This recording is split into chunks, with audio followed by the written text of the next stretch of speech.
첫 번째, 청소년 활동 진흥법상 청소년 활동 시설의 종류가 됩니다. 자, 여기에서 청소년 활동 시설이란 말을 알아놓으셔야 됩니다. 면접관의 입에서 청소년 활동 시설에 무엇이 있습니까? 이렇게 물어보거든요. 그래서 활동 시설의 종류를 보면 청소년 수련 시설의 종류가 있고요. 그 다음에 청소년 이용 시설이 있습니다. 그러니까 다시 말씀드리면 활동 시설을 크게 말한다면 수련 시설과 이용 시설이 있다. 수련 시설과 이용 시설이 있다. 이렇게 정리하시면 되겠습니다. 자, 이 수련 시설에 또 여러 가지가 있는데 상당히 많이 있죠. 청소년 수련관입니다. 여러분들은 이거 필기시험 아니에요. 면접을 하는 것이니까 같이 읽으셔야 됩니다. 청소년 수련관 별표. 시작. 다양한 수련거리를 실시할 수 있는 각종 시설 및 설비를 갖춘 종합 수련시설을 말합니다. 자, 2번 청소년 수련원입니다. 1번과 2번 비교할 줄 아셔야 되고 이 수련원이 조금 더 중요할 수 있습니다. 시작. 숙박 기능을 갖춘 생활관과 이게 들어갑니다. 숙박 기능을 갖춘 생활관과 그 다음에는 뒤에는 똑같습니다. 시작. 다양한 수련거리를 실시할 수 있는 각종 시설과 설비를 갖춘 종합 수련시설을 말합니다. 청소년 수련관은 이게 없고 수련원은 이게 있다라고 보시면 됩니다. 청소년 문화의 집이 있습니다. 시작. 간단한 수련 활동을 실시할 수 있는 시설 및 설비를 갖춘 정보, 문화, 예술 중심의 수련 시설을 문화의 집이라고 말합니다. 수련관과 수련원이 결정적으로 중요한 것이다. 이렇게 보시면 되겠습니다. 자, 네 번째로는 청소년 특화시설입니다. 청소년 특화시설, 특화라는 단어는 여기 특정 목적의 청소년 활동을 전문적으로 실시한다는 것이 포인트가 되겠습니다. 청소년의 직업체험이나 문화예술이나 과학정보나 환경 등 특정 목적의 청소년 활동을 전문적으로 실시할 수 있는 시설과 설비를 갖춘 수련시설을 말합니다. 청소년 야영장입니다. 야영에 적합한 시설 및 설비를 갖추고 수련거리 또는 야영 편의를 제공하는 수련시설을 말합니다. 유스 호스텔입니다. 청소년의 숙박, 체제에 적합한 시설, 설비와 부대, 편익 시설을 갖추고 숙식 편의 제공, 여행 청소년의 동그라미, 여행 청소년의 활동 지원 등을 주된 기능으로 하는 시설이 유스 호스텔이 되겠습니다. 자, 이상 6가지를 우리가 청소년 수련시설이다 이렇게 말합니다. 수련시설의 6가지를 이야기해 보세요. 시작. 청소년 수련관, 청소년 수련원, 청소년 문화의 집, 청소년 특화시설, 청소년 야영장, 유스 호스텔입니다. 이렇게 6가지를 여러분들이 답할 수 있으면 좋아요. 수련시설이 무엇이 있습니까? 물어보면 그렇게 답하시고 수련관과 수련원의 차이점도 알아두시기 바랍니다. 이용시설이 있다 그랬죠? 수련시설이 아니면 이용시설이 되겠습니다. 수련시설이 아닌 시설로서 그 설치의 목적 범위에서 청소년 활동의 실시와 청소년의 건전한 이용 등에 제공할 수 있는 시설을 청소년 이용시설이라 합니다. 청소년 이용시설의 종류에는 문화시설이나 과학관이나 체육시설이나 평생교육시설이나 자연휴양림이나 수목원이나 사회복지관이나 시민회관이나 공원 등이 있는데 이것들은 참고하시면 되겠습니다. 자, 우리가 이제 교재를 보십시오. 청소년 특화시설을 봐주시기 바랍니다. 현재 청소년 특화시설의 종류로는 청소년 미디어센터, 청소년 문화교류센터, 청소년 직업체험센터, 청소년 성문화센터 등이 바로 특화시설에 해당된다라고 보시면 되겠습니다. 그리고 유스 호스텔 밑에 보시면 실력 따지기에 청소년 수련 활동의 구성 요소가 있습니다. 수련거리, 수련 프로그램과 연관성이 있고요. 수련 터전, 청소년 지도자, 청소년 단체, 수련 활동 동기부여와 참여 시간 이런 것들이 청소년 수련 활동의 구성 요소들이라고 합니다. 참고적으로 알아놓으시기 바랍니다.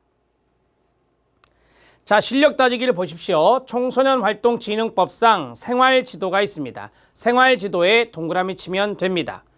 특별한 경우를 제외하고는 23시 이전에 동그라미요. 23시 이전에 취침하도록 해야 되며 취침 시간 후에는 취침을 방해하는 행위가 없도록 해야 됩니다. 청소년의 남녀 혼숙을 금하여야 합니다. 미성년자에 대해서는 음주, 흡연행위를 금해야 하며 성인이라 하더라도 흡연은 정해진 장소에서 하도록 하고 음주 등으로 인하여 해당 수련시설을 이용하는 청소년의 지도에 지장을 초래하지 않도록 해야 합니다.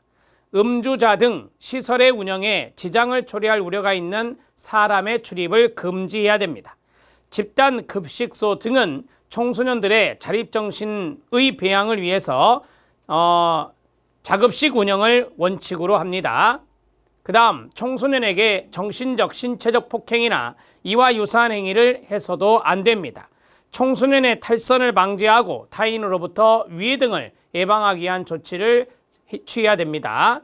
우리가 이제 청소년활동진흥법의 내용상 이 생활지도가 있는데 그 생활지도에 있는 내용을 7가지로 제시했습니다. 여기에서 1번 정도 알아두셔야 됩니다. 특별한 경우를 제외하고는 23시 이전에 취침을 하도록 하는 것, 이게 원칙이라는 것을 기억하시기 바랍니다. 자, 2번 들어갑니다. 청소년복지지원법의 내용 들어갑니다. 자, 청소년복지지원법에 보면 청소년복지시설이 있습니다. 4가지가 있는데요. 자, 첫 번째가 청소년 쉼터입니다. 두 번째가 청소년 자립지원관입니다. 세 번째가 청소년 치료재활센터, 네 번째가 청소년 회복지원시설입니다. 네 번째가 최근에 신설된 것입니다. 자, 앞에서부터 보겠습니다. 청소년 쉼터입니다. 별표. 가출 청소년이 주된 대상이 됩니다. 가출 청소년에 대하여 가정, 학교, 사회로 복귀하여 생활할 수 있도록 일정 기간 보호하면서 상담, 주거, 학업, 자립 등을 지원하는 시설을 청소년 쉼터라고 합니다. 청소년 자립지원관이 있습니다.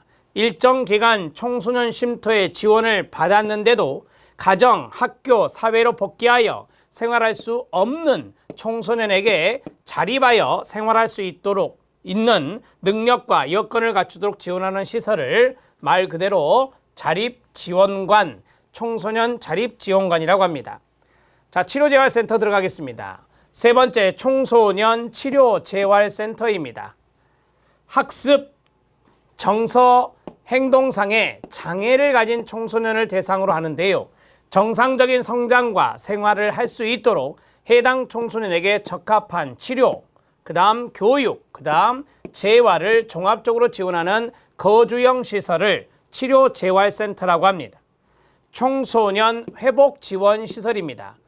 자, 청소년 회복지원시설은 소년법과 연관성이 있습니다. 소년법에 따른 감호 위탁처분을 받은 청소년에 대하여 보호자를 대신하여 그 청소년을 보호할 수 있는 자가 상담, 주거, 학업, 자립 등 서비스를 제공하는 시설을 말합니다. 자, 여기에서 감호 위탁처분을 받았다. 소년법상 감호 위탁처분을 받은 청소년이 대상이 됩니다. 보호자가 보호를 해야 되는데 보호자를 대신해서 청소년을 보호할 수 있는 자, 회복지원시설의 시설장이 될 수 있겠죠. 종사자가 될 수 있겠죠. 보호할 수 있는 자가 상담도 해주고 주거, 학업, 자립 등 서비스를 제공한다면 청소년 회복지원시설이 됩니다. 이게 바로 신설된 것이라서 알아두실 필요가 있겠습니다. 자, 청소년 복지시설의 종류를 말씀하십시오 라고 하면 청소년 쉼터, 청소년 자립지원관, 청소년 치료재활센터, 그리고 청소년 회복지원시설이 있습니다. 이렇게 말씀하시면 되겠습니다. 자, 교재를 잠깐 보도록 하겠습니다. 교재에서 청소년 쉼터 밑에 보면 중장기 쉼터가 있습니다. 중장기에 동그라미 쳐주시기 바랍니다. 뒤에 통계에 보면 우리가 이제 일시 쉼터, 단기 쉼터, 중장기 쉼터 이런 것들이 나올 거예요. 그때 말씀드리기로 하고요. 가출 청소년을 사회의 유해한 환경부터 보호하고 쉬게 해준다. 그래서 쉼터란 말을 쓴 거고요. 숙식을 제공하고 의료 지원은 물론 각종 상담 및 교육, 훈련 프로그램을 통한 서비스를 제공해 자립할 수 있는 기반을 조성해 줌으로써 사회 속에서 각자의 삶을 삶으로 되돌려 보내기 위한 청소년 시설입니다.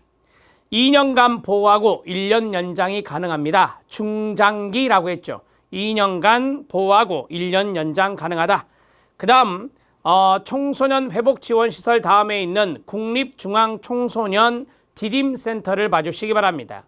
이것이 이제 청소년 치료재활센터인데요. 청소년 복지지원법상 학습, 정서, 행동상의 장애를 가진 청소년을 지원하기 위해 설치한 거주형 청소년 치료재활센터가 국립중앙청소년 디딤센터가 됩니다. 별표 쳐주시기 바랍니다. 이것도 중요합니다. 국립중앙청소년 디딤센터는 치료재활센터이구나 라고 보시면 되고 이것에 대해서 설명하시면 되겠습니다.